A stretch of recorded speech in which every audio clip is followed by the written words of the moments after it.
ಜನರಲ್ಲಿ ನೋಡಿದ ನಂತರ ಹಿಂಗೆ ಅನಿಸ್ತಿತ್ತು ಈ ಥರ ಪರ್ವ ಯಾಕೆಂದ್ರೆ ಅವ್ರ ಜೊತೆ ನಾನು ಸಹವಾಸ ಬೆಳೆಯಿತು ದಯಾನಂದ ಸಂಸ್ಕೃತಿ ಹಬ್ಬಗಳ ಸಹವಾಸ ಅವರಿಂದ ನಮಗೆ ಸಿಕ್ತು. ಅದರ ನಂತರ ಸಾಕಷ್ಟು ಮಠಗಳಲ್ಲಿ ನನಗವ್ರು ಕರ್ಕೊಂಡು ಹೋದ್ರು, ಪರಿಚಯ ಮಾಡಿಕೊಟ್ರು. ಮತ್ತು ಅವಾಗ ಅವ್ರ ಜೊತೆ ಆ ಹಿರಿಯರು ಗುರುಗಳ ಚರ್ಚೆ ಏನಾಯಿತು ಆಗ ನನಗೆ ಕೇಳಲಿಕ್ಕೆ ಸಿಕ್ತು. ಅಷ್ಟು ನನಗೆ ಕನ್ನಡ ಬರ್ತದೆ.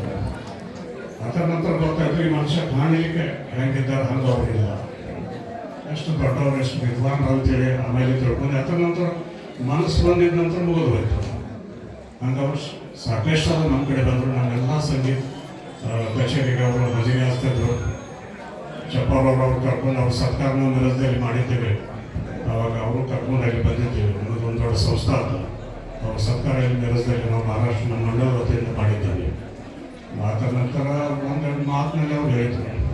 ಹಾಗೆ ವಿಷಯ ಆದ ನಂತರ ಈ ಗುರುಗಳ ಹತ್ರ ವಿಚಾರ ಮಾಡಿದ್ರು, ಏನೋ ನಾನು ಚಪ್ಪಾರವ್ರ ತೋಟದಲ್ಲಿ ಇರ್ತೇನೆ ಅಂತ. ಹಂಗೆ ಶ್ರೇಷ್ಠ ಗುರು ಸಿಗಬೇಕಾದ್ರೆ ಹಲವಾರು ಜನರು ನಾವು ಪುಣ್ಯ ಮಾಡಬೇಕು ಅಂತ ಒಬ್ಬರು ಶಿಷ್ಯ ಸಿಗಬೇಕಾದ್ರೂ ಒಂದು ಪರಿಸ್ಥಿತಿ ಆಗ್ತದೆ. ಚಪ್ಪಾರವ್ರ ಧನ್ಯವಾದ ಸಲ್ಲಿಸ್ತೀನಿ. ಕೊನೆಯಲ್ಲಿ ಏನು ಸೇವೆಗಳು ಮಾಡಿದರೆ ಪರಮೇಶ್ವರ ನಿಮಗೆ ಎಲ್ಲ ಇದ್ರೊಳಗೆ ಯಶ ಪುರಸ್ಕರಿಸ್ತೀನಿ. ಎಲ್ಲರಿಗೂ ನಮಸ್ಕಾರ, ಎಲ್ಲರಿಗೂ ನಮಸ್ಕಾರ.